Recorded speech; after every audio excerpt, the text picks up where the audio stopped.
All right, well, we just got some new ethanol production numbers a short time ago, and there has been some wondering if we would see the production actually pick up the pace this week or not. And as I look at the numbers here, they didn't really change too much as far as our overall production. So when it comes to ethanol here, we only went down just 2,000 barrels per day.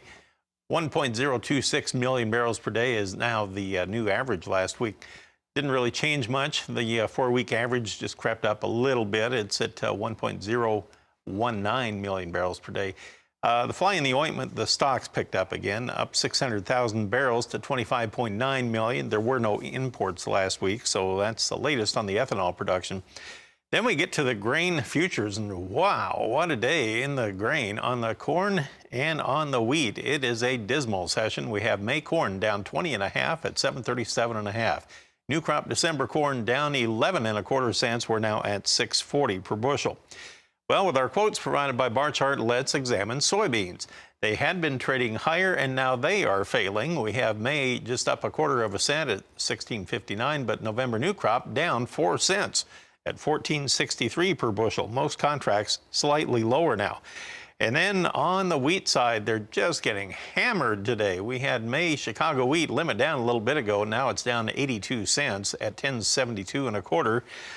July is down 72.5 cents for the moment anyway. In the Kansas City trade, the May contract down 74 cents at 10.83 1/2, and July down 72 1/4. And on the Minneapolis market, you now have May down 60. That's limit in Minneapolis. And you have July down 60 at 10.34 1/4. Let's bring in Todd Bubba Horowitz of BubbaTrading.com.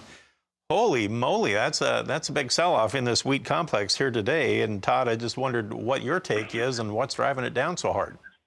Well, Marlon, I don't think it's all that big of a sell-off when we really look at the bigger picture, because we had those monster rallies up and we've seen a little bit of a pullback. I think that the potential talk of peace in Russia and in Ukraine, which is going on right now, has created a little bit of selling. But the real issue is nothing's really changed. We've still got major supply chain issues. We still got major inflation, and we still have issues which are going to cause inputs, which prices are going higher. Corn and soybeans look terrific, even with a little bit of selling here today.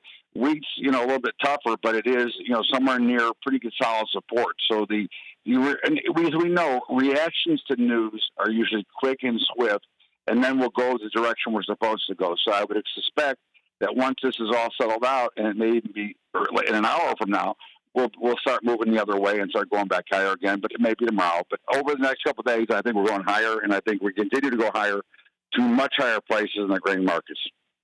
All right, lots going on, that's for sure. Let's look at the crude oil trade. West Texas Intermediate crude. Well, how wouldn't you know? It's been going both sides from unchanged, and right now April is just down 48 cents. Kind of watching the world go by here. Now it's down 53 at $95.91 per barrel. Also, the Dow Jones Industrial Average Futures March now up 419 points at 33,951.